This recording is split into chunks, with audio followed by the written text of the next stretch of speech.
Olá a todos, meu nome é Daniel Pacheco e aqui nesse canal eu falo sobre direito de família, patrimônio e pessoas sem floreio. E hoje, meus amigos, nós vamos falar sobre uma das mudanças mais sensíveis que o projeto de lei número 4 de 2025, conhecido como Novo Código Civil, a alteração no que diz respeito ao Instituto da Indignidade.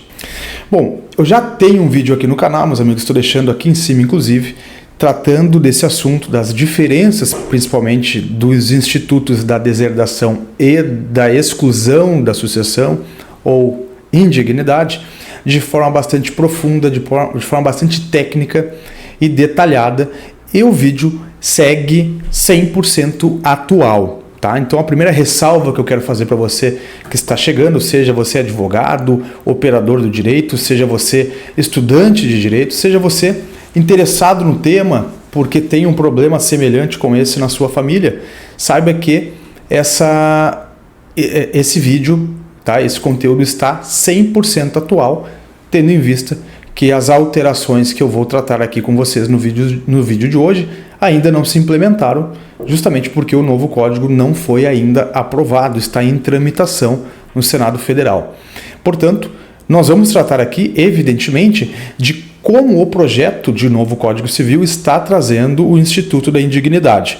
E, se for aprovado como está proposto, vai sim mudar e alterar de forma bastante substancial um instituto que hoje ele é bastante, digamos assim, relegado, tá? É um instituto bastante mal interpretado, bastante confuso, inclusive, de se aplicar na prática. E é sobre isso que eu vou tratar com vocês. Vou tratar sobre essas alterações, sobre essa mudança bastante sensível, bastante substancial que o projeto de lei propôs. Meus amigos, então, sem mais explicações, sem mais contextos, eu quero imediatamente dividir com vocês na tela justamente o que o Código Civil atual, o nosso Código Civil vigente, fala sobre o Instituto da Indignidade. E é ele mesmo que eu coloco na tela para tratar com vocês. O artigo 1814 do nosso Código Civil atual, Código de 2002, ele vai trazer para nós um rol que, diga-se de passagem, o STJ já se pronunciou dizendo que se trata de um rol taxativo de situações que autorizam um dos herdeiros a ser excluído da sucessão. Então, hoje, do jeito que está disposto e como segue valendo, e é o vídeo que eu ainda tenho gravado aqui, as condutas seguem sendo as mesmas, tá? Eu quero te chamar a atenção de forma rápida e breve, porque o que importa hoje é ver como vai ficar, mas para a gente recapitular. São excluídos da sucessão os herdeiros ou legatários, primeiro, que houverem sido autores, coautores ou partícipes de homicídio doloso ou tentativa deste, contra a pessoa de cuja sucessão se tratar, seu cônjuge, companheiro, ascendente ou descendente. 2. Que houverem acusado caluniosamente em juízo o autor da herança ou incorrerem em crime contra sua honra ou de seu cônjuge ou companheiro. E terceiro, que por violência ou meios fraudulentos inibirem ou obstarem o autor da herança de dispor livremente de seus bens por ato de última vontade. Meus amigos, este aqui é o atual rol taxativo de situações que permitem um herdeiro ou legatário ser excluído da herança do autor da herança, né, do de cujus. Não há nenhuma outra hipótese de exclusão da herança, tá? Exclusão da herança. Obviamente que nós temos, se nós avançarmos aqui ao artigo, como eu disse para vocês, 1961 até o 65, o capítulo da deserdação, que aí vai dizer que, além das causas mencionadas no 1814, que acabamos de ver, autorizam a deserdação dos descendentes por seus ascendentes. Vamos lá. Ofensa física, injúria grave, relações ilícitas com a madrasta ou com o padrasto e o desamparo, vejam só, desamparo do ascendente em alienação mental ou grave enfermidade. Então essas aqui são hipóteses de deserdação. Qual que é a grande diferença? A deserdação, ela só vai ser implementada por testamento. É o que diz o artigo 1964. Somente com expressa declaração de causa pode a deserdação ser ordenada em testamento. Não há outro meio, outra forma prevista em lei para deserdar um herdeiro ou legatário, a não ser expressamente prevista em testamento. Então é isso que acontece hoje. Veja que o Instituto da Deserdação ele acaba praticamente não se operando porque ele é excessivamente burocrático, incerto e traz insegurança jurídica, principalmente para o testador, que evidentemente não vai estar mais presente no momento da abertura do seu testamento, por questões óbvias, né? Mas vai depender daquele herdeiro instituído ou aquele a quem aproveite a deserdação provar a veracidade das causas alegadas pelo testador. O que isso significa, meus amigos? Deixa eu ver se eu não estou em cima aqui do artigo. Não. Significa que, além do testador ter que justificar detalhadamente os motivos da deserdação no seu testamento, aquele herdeiro ou legatário que se aproveitar da herança, porque é a herança que serviria para aquele herdeiro que está sendo destituído ou deserdado, vai voltar ao Monte Mor, ou ainda vai ser destinada para outro herdeiro ou legatário. Então este beneficiário do quinhão que seria daquele herdeiro que foi deserdado, cabe a ele comprovar as causas de veracidade alegada pelo testador. Então veja, vai se abrir aqui um processo de confirmação, na verdade, ou na verdade um processo de deserdação que é posterior ao falecimento do autor da herança. E aqui nós vamos ter um processo longo, extenso, com ampla defesa, contraditório, provas documentais, testemunhais, recursos, uma série de situações que por vezes ensejam até mesmo a anulação da cláusula de deserdação, se o deserdado conseguir comprovar a falta de veracidade das causas alegadas pelo testador. Então esse é um instituto realmente que traz preocupação para quem está legando ou testando. Mas enfim, esse é o nosso panorama atual, nada mudou além disso. Agora, meus amigos, eu quero mostrar para vocês o que o novo código pretende introduzir a partir da sua aprovação. Vejam comigo. Já está na tela aqui, meus amigos, vamos lá. O caput do 1814 não se altera e vai permanecer dizendo que são excluídos da sucessão os herdeiros ou legatários que, vamos lá, tiverem sido autores, coautores ou partícipes de crime doloso, ato infracional ou tentativa destes contra a pessoa de cuja sucessão se tratar, seu cônjuge, convivente, ascendente ou descendente. Então aqui algumas alterações importantes, já que eu quero chamar a atenção de você, principalmente você que estuda para concurso público, estuda daqui a pouco para prova de cargo, de carreira pública, enfim. Vamos lá. Primeira alteração que eu te chamo a atenção, ato infracional. Em que pese o nosso Código Civil atual não prevê expressamente no seu texto a hipótese de exclusão da sucessão por ato infracional, o STJ já se debruçou sobre isso, então jurisprudência assentada do nosso Superior Tribunal, de que o ato infracional, ou seja, o ato doloso contra a vida do autor da herança, ou ainda seu cônjuge, convivente, ascendente ou descendente, se tratar, seja análogo, né, a esse crime, também vai ser excluído da sucessão, tá? Nós temos um RESP, paradigma de voto. O voto que ganhou repercussão é da lavra da ministra Nancy Andrighi, e ela já se debruçou sobre isso. Por quê? Porque o intuito aqui, meus amigos, não é fazer a distinção da esfera penal, criminal, sobre se o que o menor de idade comete é crime ou não, né? Até porque nós sabemos que se trata de ato infracional, mas sim sobre o intuito. E o intuito do Instituto do artigo 1814, que é excluir da sucessão os herdeiros ou legatários que tiverem sido autores, coautores ou partícipes de crime doloso, ou tentativa deste contra a pessoa de cuja sucessão se tratar, ou ainda seu cônjuge, convente ou ascendente ou descendente, é claramente imputar uma penalidade a esta pessoa, seja ela maior, portanto, crime, ou menor de idade, portanto, ato infracional. Então, a jurisprudência já consolidava isso no seu entendimento e agora a redação só vem expressamente prevendo isso, certo? Então, a primeira alteração importante, até prevejo, é para você que estuda para concurso público, se aprovado desta maneira na íntegra, isso é uma questão importante de ser cobrado em prova. O item 2, meus amigos, o inciso 2 é uma novidade também introduzida pelo projeto de lei do novo Código Civil, que vai dizer o seguinte: tiverem sido destituídos da autoridade parental da pessoa de cuja sucessão se tratar.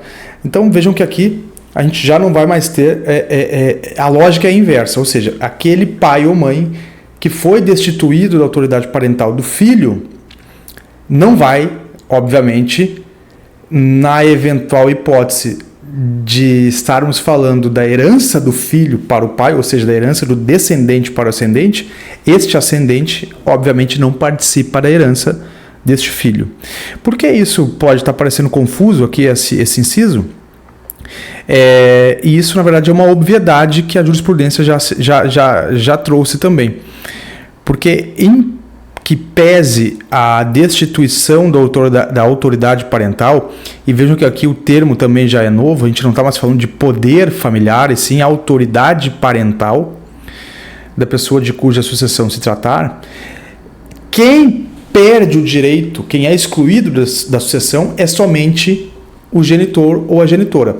O filho, tá? O filho não perde o direito na sucessão daquele que teve a sua autoridade parental retirada. Ele segue tendo direito na sua sucessão, tá?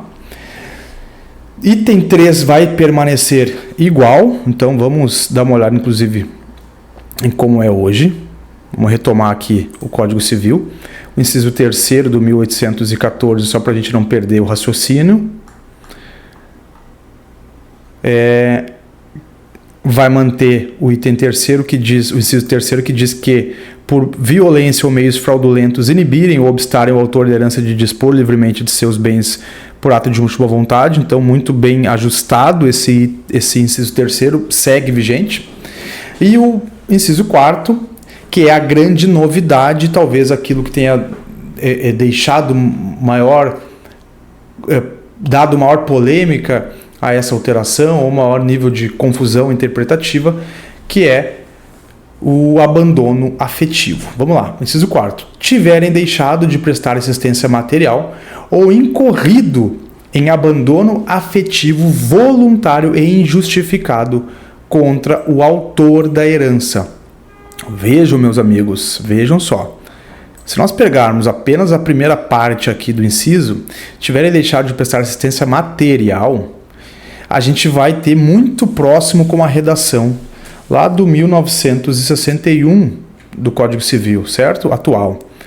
Vamos voltar lá no 1961 do nosso Código atual e relembrar o que nós havíamos falado agora. Desculpa, 1962, inciso 4º.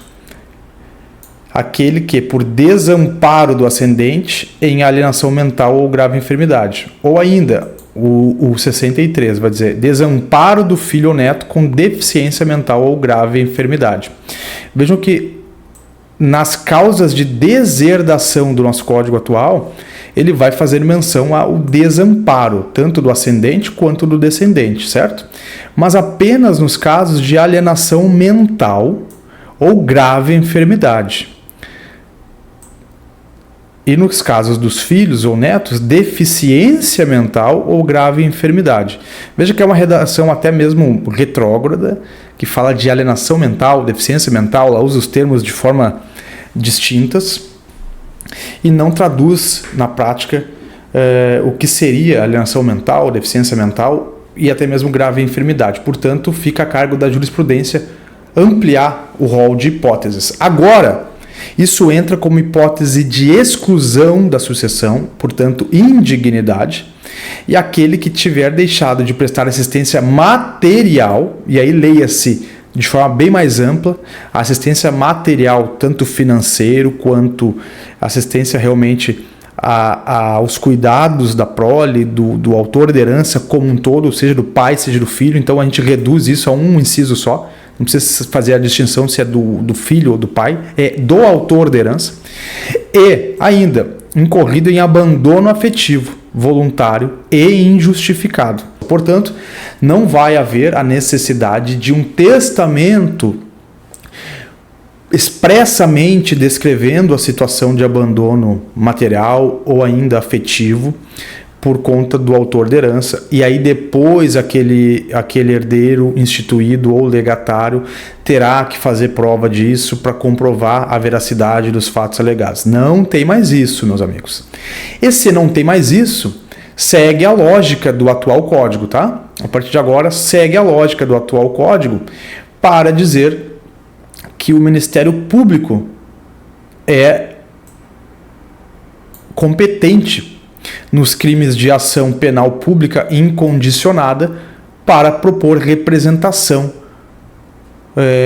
contra aquele que cometeu o ato ilícito, certo? Então isso segue igual, mas temos algumas alterações importantes que eu também quero destacar para vocês. O 1815 vai dizer o seguinte: a exclusão do herdeiro ou legatário em qualquer desses casos de indignidade será declarada por sentença, em ação proposta por qualquer herdeiro sucessivo do autor da herança ou pelo Ministério Público nos crimes de ação penal pública incondicionada. Então o Ministério Público só vai se meter, só vai ter aqui competência, ou melhor ainda, só vai ter direito de agir, né? Me fugiu o termo agora, só vai ter capacidade postulatória nos crimes de ação penal pública incondicionada. É bem verdade que o abandono afetivo, que teve uma recente alteração na lei que equiparou ao ilícito civil, ainda não está no Código Penal. No momento que eu gravo esse vídeo, ele ainda não está no Código Penal, portanto, nós não sabemos se ele vai ser transformado em crime, fato típico penal, tampouco se ele será de ação pública condicionada ou não a representação. Me parece que será incondicionado. Me parece que tudo dá a entender, pelos esforços legislativos, que o fato hoje ilícito civil de abandono afetivo será sim transformado em tipo penal, e ao que tudo indica será um tipo penal incondicionado, tá? Será uma ação pública penal incondicionada, ou seja, além dos itens previstos aqui no inciso 1º, que sempre foram de competência do Ministério Público propor ação, certo? Que são crimes dolosos contra a vida, e parece que o item 4 em breve também será, se aprovado, assim como está aqui no projeto de lei. Então o abandono afetivo, pelo menos o abandono afetivo também será, o Ministério Público também terá autonomia para propor esse tipo de ação, certo? E aí, meus amigos, nós temos algumas introduções aqui, alguns parágrafos que os que seguem o 1815, que são integralmente novidades, tá? Integralmente novidades. Parágrafo 1º vai dizer o seguinte: sendo a ação proposta pelo Ministério Público, e aí leia-se, nas ações, nos crimes as ações penais são públicas e incondicionadas, os demais herdeiros devem ser cientificados da demanda para que declarem se concordam ou não com a propositura da ação. Ou seja, o Ministério Público vai propor uma ação penal pública incondicionada à representação, só que os demais herdeiros vão ser cientificados, citados, intimados, para dizer se concordam com aquela propositura da ação ou não. E o parágrafo 2º vai nos dizer o seguinte: caso discordem da ação e ela seja julgada procedente, ou seja, não é porque os herdeiros não concordam com a ação que ela não vai ser distribuída, não é que ela não vai ser representada pelo Ministério Público, tá? Não tem nada a ver com isso, só é uma questão que me parece até um pouco inócuo esse parágrafo segundo, tá? Me parece aqui que não deveria nem ter existido esse parágrafo segundo, e inclusive há tempo de ser retirado daqui, tá? Não me faz o menor sentido esse parágrafo segundo estar aqui, mas vamos lá, porque já que a ação penal que o Ministério Público tem legitimidade para propor, é essa palavra que eu queria usar para vocês, tá? Legitimidade para propor a ação, e só cabe a ele propor, já que é ação penal pública incondicionada, o que os demais herdeiros têm que ser consultados ou cientificados da propositura para dizer se concordam ou não. Essa concordância, meus amigos, é apenas em relação ao quinhão daquele herdeiro excluído. Por quê? Porque vai dizer o seguinte, tá? Vamos de novo. Caso discordem e a ação seja julgada procedente, o quinhão do indigno, não havendo direito de representação, será apenas dos herdeiros que com ela concordaram. Se todos discordarem, a cota do renunciante será revertida em favor de estabelecimento local de beneficência, a critério do juiz. Então vamos lá. Eu até vou voltar para a tela aqui, para eu tentar te explicar mais didaticamente este parágrafo. O que significa? Eu achei uma grande, desculpa, tá? Eu achei uma grande bobagem esse parágrafo segundo aqui, acho que nem precisava existir isso, eu não sei qual foi o intuito do legislador com isso aqui. Mas o que significa? O Ministério Público, legítimo para propor uma ação pública penal incondicionada à representação, ou seja, não pode o terceiro, a pessoa privada, o ente privado propor uma ação, só o Ministério Público é quem tem legitimidade, ou seja, atos, crimes dolosos contra a vida, tentativa de homicídio, tentativa de feminicídio, seja o que for, contra o autor da herança, seu cônjuge ou convivente. E vejam também que o Código já, vou voltar aqui para a tela para vocês, vejam que também o Código no 1814 já altera, inclusive, a palavra aqui, né, para convivente, indo ao encontro do que a nova redação da união estável, convivente. Ele vai dizer o seguinte, olha, eu sou legítimo, eu proponho ação, mas eu vou consultar os demais herdeiros, o que eles acham disso. Caso algum deles não concorde e não haja direito de representação do herdeiro excluído da sucessão, por quê? Porque a ação vai ser procedente, tá? O Ministério Público propôs a ação e ela acabou por ser procedente. Ou seja, o herdeiro de fato foi excluído. A sentença penal transitou em julgado e excluiu ele da sucessão. E não tem direito de representação. Ou seja, ele não tem outros herdeiros.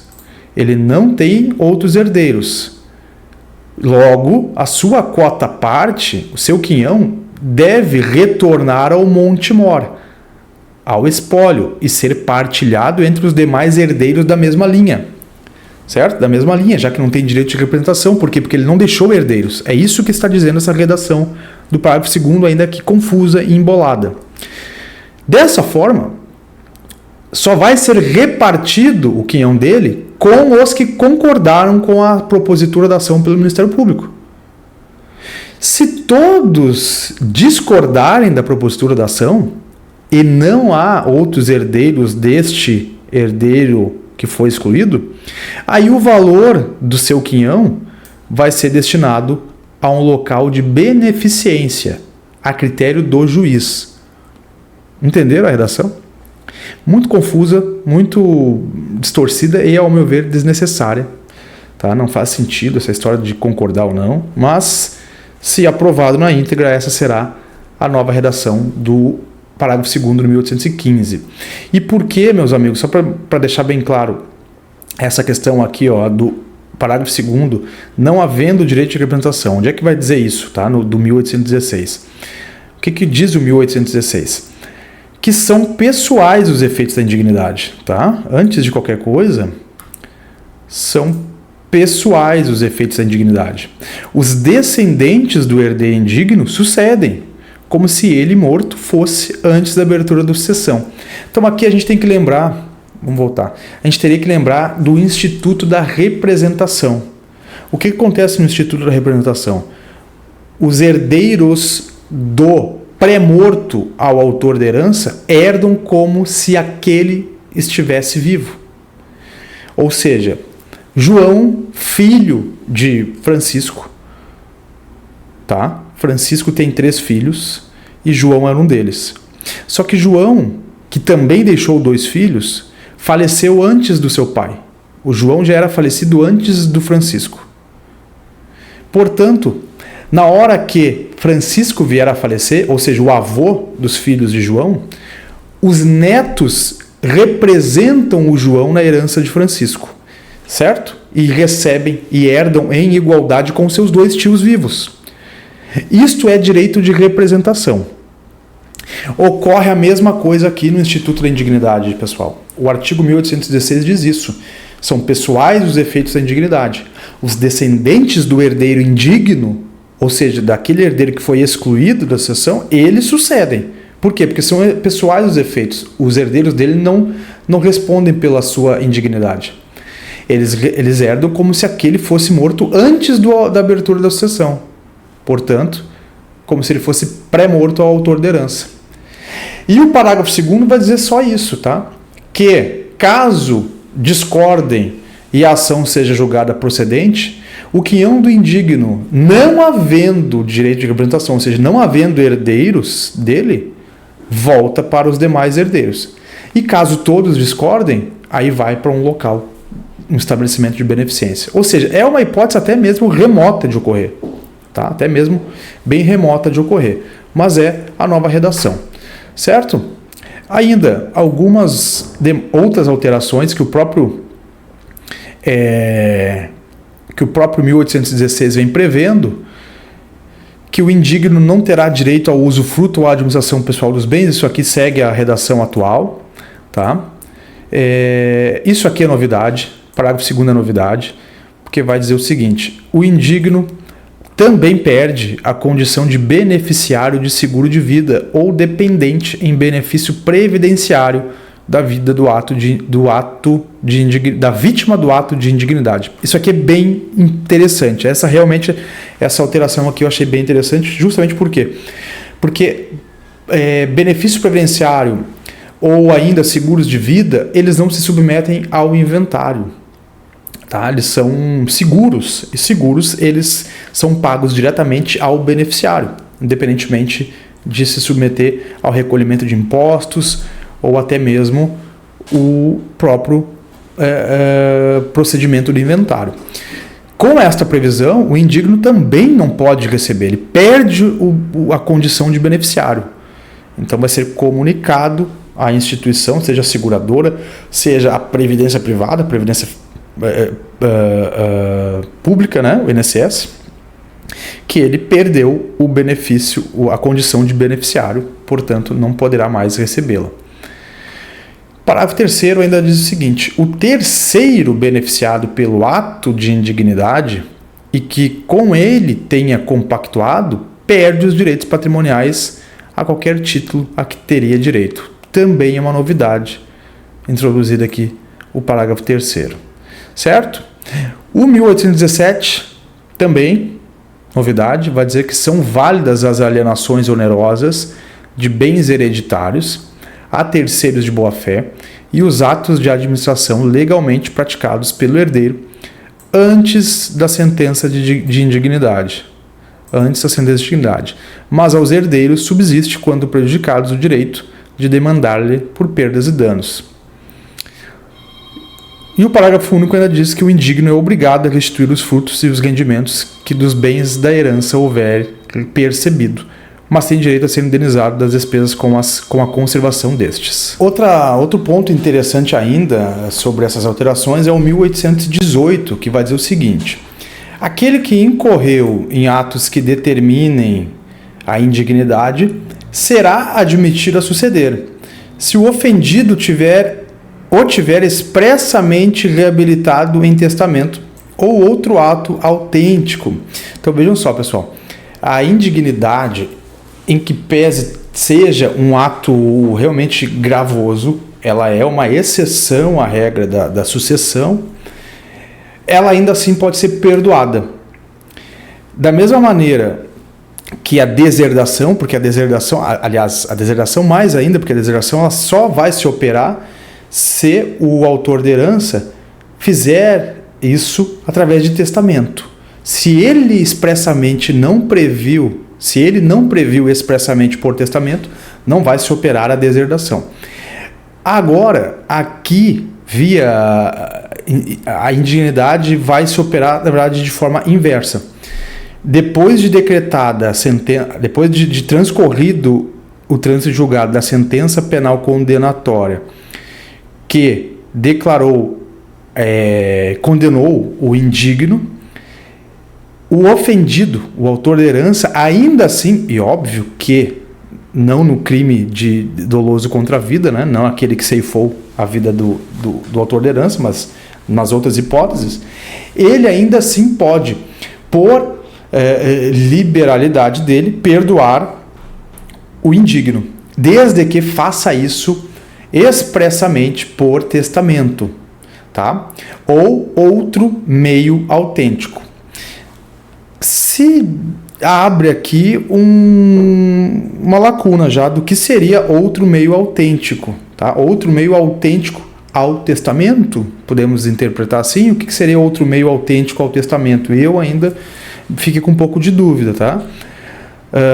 O parágrafo único vai dizer o seguinte: não havendo reabilitação expressa, então veja que a reabilitação tem que ser expressa, ou seja, tem que estar escrita, tem que estar declarada. O indigno contemplado em testamento do ofendido, quando o testador, ao testar, já conhecia a causa da indignidade, pode também suceder ao limite da sucessão testamentária. Então vejam, temos duas situações do indigno poder suceder. Se o ofendido, o autor da herança, aquele que teve ali o seu herdeiro excluído da sucessão, expressamente perdoá-lo, entre aspas, escrevendo isso no testamento ou em outro meio autêntico, fizê-lo, então ele pode suceder.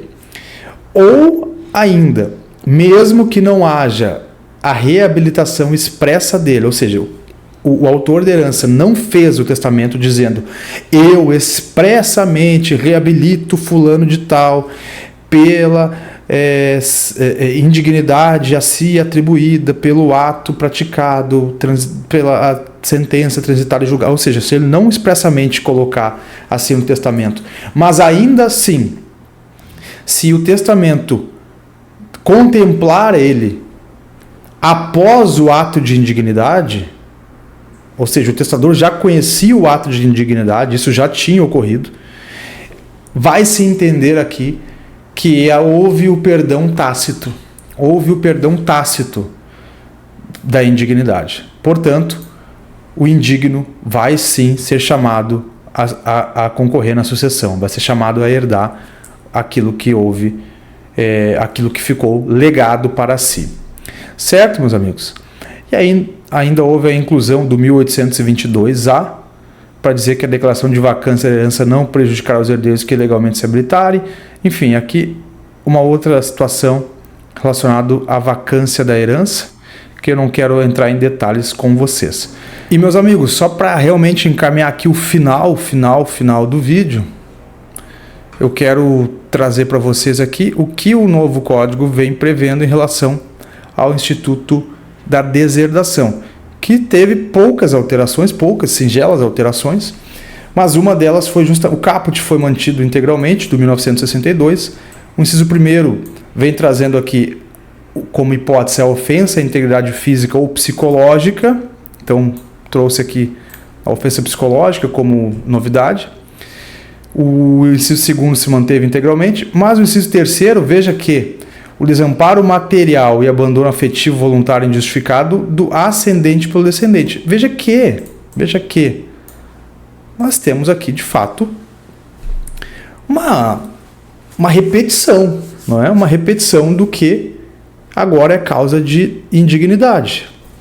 Nós acabamos de bater nessa tecla, que lá no inciso 4º do 1814, da indignidade, está também previsto no inciso 3º do 1962 e vai estar reprisado no 1963, só que em relação ao filho ou neto,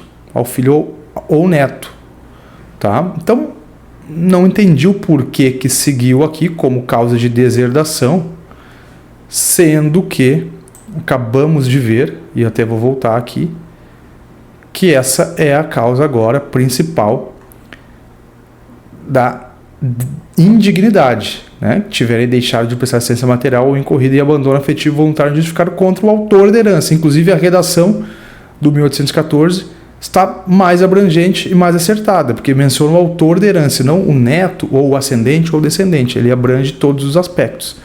Então, não sei qual é o intuito do legislador em manter ainda essa disposição no capítulo do Instituto da Deserdação, mas essas foram as principais alterações. Meus amigos, espero que vocês tenham apreciado o tema, realmente um tema bastante conturbado, truncado, e que no novo código, se assim aprovado, vai causar aqui ainda mais rebuliço, digamos assim, porque era um instituto que, ao meu ver, embora carecesse de algumas alterações, atualizações de fato, não necessitava de tamanha, de tamanha mexida, de tamanha profundidade. Acho que o Instituto da Indignidade aqui avançou muito, por vezes se tornou confuso, até mesmo em alguns casos, como nós vimos aqui, essa legitimidade do Ministério Público para propor ação, concordância dos demais autores, demais herdeiros, me traz aqui uma certa confusão e eu não consigo entender os motivos reais disso acontecer. Mas, se assim aprovado, será o novo Instituto da Indignidade. Eu fico por aqui e você já sabe, meu nome é Daniel Pacheco, nesse canal eu falo sobre direito de família, pessoas e patrimônio sem floreio. Espero que vocês tenham gostado, se inscrevam no canal e até o próximo vídeo.